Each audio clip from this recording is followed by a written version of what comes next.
Hey CG, it's Friday, September 21st, and it's homecoming. I'm Jordan Boyd. And I'm Richie Arkanoff. We have a big weekend, and CGTV has the stories.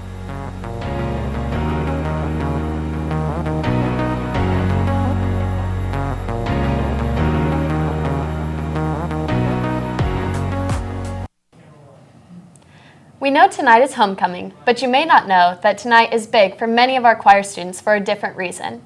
While Deptones will be performing the national anthem at tonight's game, CG Singers and Sound System take a special stage tonight and tomorrow downtown. Jade Clean and Dylan Godsave went with the choirs on Wednesday to Hilbert Circle Theater to find out more. Tonight and tomorrow night at 8 p.m., the CG Singers and Sound System are performing with the Indianapolis Symphony Orchestra in a special Pops concert called Cirque Goes to the Movies, which features Troupe Vertigo, a Los Angeles-based theatrical circus company. This is a very big deal. It's an amazing opportunity that most choirs couldn't even think about or even knew it was an opportunity. To be able to be asked to be a part of this is just crazy. Mitchell Anderson, co-company manager of Sound System, is one of the performers and has been a part of the extra training over the last few weeks as the group prepared. The other company manager, Kelsey Mays, said that the training began back in the summer, but it will serve the choirs all year. We're also thankful because some of the songs we're singing now are in our competition show, so we get to practice that, and also we're getting trained by some really great people, so this can help us better our skills. Not only has this experience given the choirs the opportunity to work with Troupe Vertigo, but it's also allowed them to work with the symphony and its professional musicians. My favorite part about this experience has just been getting to be in such a professional setting, getting to be a part of the symphony orchestra with so many great musicians. I think it's a great opportunity to see what doing music professionally looks like if you want to pursue that as a career. The performance gives students a taste of a musical career, but also is a chance to show off Center Grove's talent for the Indianapolis community. For this choir, it really puts a standard for our professionalism, really working on making sure we're not just looked at as a high school choir and we're looked at as something a little bit bigger and more experienced. While performing downtown with professionals is an exciting opportunity for the choirs, the takeaways from this event will also benefit them come competition season.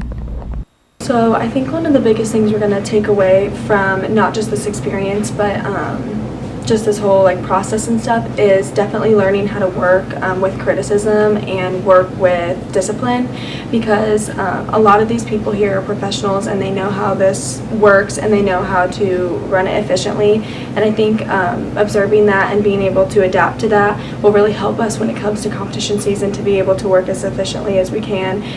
While the choirs have been focused on the ISO performance this week, spending 2 days downtown for rehearsals, they also have Fall Fest next Tuesday at Center Grove. The choirs have 5 songs in this weekend's show, one of which will also be performed in the Fall Fest next week. Check out IndianapolisSymphony.org for tickets for this weekend's performance with the Symphony and CenterGroveChoirs.org for Fall Fest tickets. Tonight, as you might know, is also homecoming. It's been a week of memes, tacky tourists, pajamas, twins, and today, crazy red and white. It's also been a week of competitions. On Wednesday night, the Powderpuff teams faced off in the second annual game. In the first half, junior quarterback Brooke York connected with sophomore Brooke Lee for the touchdown to give the sophomore/junior team a 6-0 lead. In the second half, senior Claire Schultz took the handoff and ran 40 yards into the end zone to even the score. Later, Rico Williams would run 50 yards for another touchdown, and Emma Utterback would take the snap and score on the 2-point conversion. At the end of the night, the seniors and freshmen defeated the sophomores and juniors 20-18, an ironic score for the year 2018. Outside of Wednesday night, many stars have also been playing dodgeball during Star. After 3 days of dodgeball, Mr. Weidman's sophomore star defeated Mrs. Coyne's freshman in the one semifinal match, while Mrs. Thompson's senior star earned their spot in the final round by defeating Mr. Lyons' junior star. In the final, Mr. Weidman's sophomores prevailed and will play today at the pep rally against a team of teachers. All of this has been to build excitement for the big homecoming game tonight. CGTV has the preview of tonight's game. As the football team faces off against Lawrence Central tonight at home, CG will be looking for their third win on the season in front of a homecoming crowd. The Trojans hope to regain their momentum and get back to a 500 record with a win tonight. We just need to get on top early, make sure our O-line, for offensive wise, our O-line just needs to get out, kind of, punch them in the mouth, get our run game going, get Carson up the middle. Carson gets up the middle, they're going to start sucking in. Then, we can bounce it out with our speedy guys like Charlie and Gavin. Then after that, maybe they'll open up new stuff. After falling to number 1 ranked Warren Central and 5A number 1 New Pal to open the season, the Trojans ran off 2 conference wins against top 10 teams in Carmel and Ben Davis. We showed against Ben Davis and Carmel, if we score on that first possession of the game, it really tears the opponent's defense down. So just fast starts. With a strong run game and a large returning class of seniors, Lawrence Central sports strong offensive and defensive lines. Returning senior Donovan Wright, who averaged 135 receiving yards per game last year, will be looking for opportunities to exploit the Trojans in the passing game, while Montreal Hall and Dazon Brooks, LC's leaders in tackles for a loss and sacks, will look to harass the Trojans in the backfield. They play great cover 4 defense. They have a really stud defensive line. They're really fast and physical, just like every team we play every week. So just a fast start and attack them right off the bat will be key for us. Because they like to capitalize off big plays, so as long as we're disciplined, then they can't have any of this. A win tonight could give the Trojans a spark of energy and the momentum to finish the season strong with just 3 games remaining, including conference games versus Pike and Warrens North. A win in this conference of any kind is always big. Be a lot of momentum going down the final stretch of the regular season.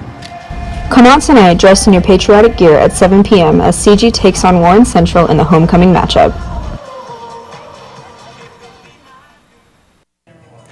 Pre-game festivities start tonight at 6:15 with a parade before the kickoff at 7. Make sure to check out CGTVpublications.com for coverage of all your homecoming week events. Also this weekend, the girls' golf team is playing in the regional round of the state tournament at Smock. Golfer Lucy Young is up for the Indy Stars Player of the Week, so check out our Twitter at CG_sports for a link to vote. Have a great day, CG. Bye.